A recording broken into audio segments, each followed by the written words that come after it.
राज्यभरात गणेशोत्सव मोठ्या उत्साहात साजरा केला जातो। भंडारा जिल्ह्यातही ठिकठिकाणी गणेशोत्सवानिमित्त विविध कार्यक्रम घेतले जात असल्याचे चित्र पाहायला मिळत आहे। आणि आपण सध्या भंडारा जिल्ह्यातील तुमसर तालुक्यात असलेल्या पवनारखारी येथे आहोत। बघू शकतो आपण इथं आपल्याला मोठ्या उत्साहात हा गणेशोत्सव साजरा केला जात असल्याचे चित्र पाहायला मिळत आहे। खरं पाहायला गेलं तर पवनारखारी येथील प्रसिद्ध गणेशोत्सव यावर्षी 86व्या वर्षात पदार्पण करत आहे। सन 1939 मध्ये समाजहिताची भावना व गावकऱ्यांचा रोजगार लक्षात घेता सांस्कृतिक व्यासपीठ मिळावे या उद्देशाने मोहनलालजी गोयनका यांनी स्वतःच्या खर्चाने गणेशोत्सवाची सुरुवात केली।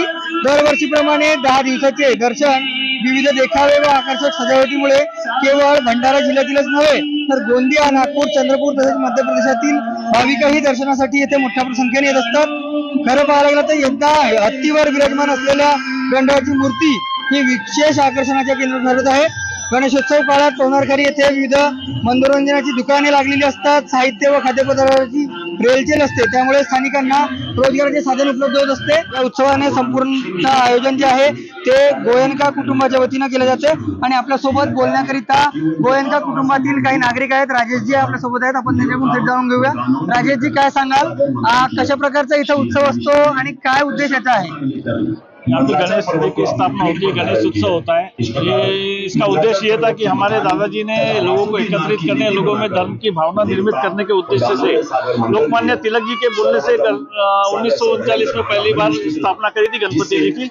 उस साल से कंटिन्यू हमारे यहाँ 86वां वर्ष है और ये झांकी प्रस्तुत की जा रही है, जिसमें रामायण, महाभारत और कृष्ण जी के जीवन पर आधारित छोटी छोटी झांकियां प्रस्तुत की जाती है, जिसका उद्देश्य है लोगों में धर्म की भावना जागृत हो और लोग एकत्रित रहे। और आसपास ग्रामीण क्षेत्र होने की वजह से यहाँ पे कोई इंटरटेनमेंट के साधन भी नहीं रहते, इसलिए पब्लिक काफी मात्रा में एकत्रित होती है, लाखों की मात्रा में। नक्की सांस्कृतिक पद्धतीने जे आहे इतिहासातील ज्या गोष्टी ज्या आहेत या कथेच्या माध्यमातून दाखवल्या जातात आणि नागरिकांसाठी हा चलचित्राच्या माध्यमातून दाखवण्यात येणाऱ्या कथा ज्या आहेत त्या नागरिकांसाठी आकर्षणाचे केंद्र ठरताना दिसून येतात। आणि त्यामुळे जिल्ह्यातीलच नव्हे तर जिल्ह्याबाहेरील नागरिक सुद्धा इथे मोठ्या प्रमाणात येत असतात।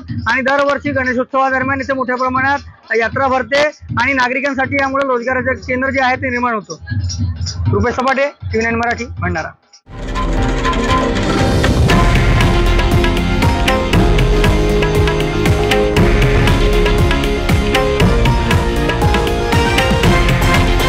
हे आहे देशातील नंबर 1 न्यूज नेटवर्क आणि आपण पाहत आहात TV9 मराठी, एकमेव।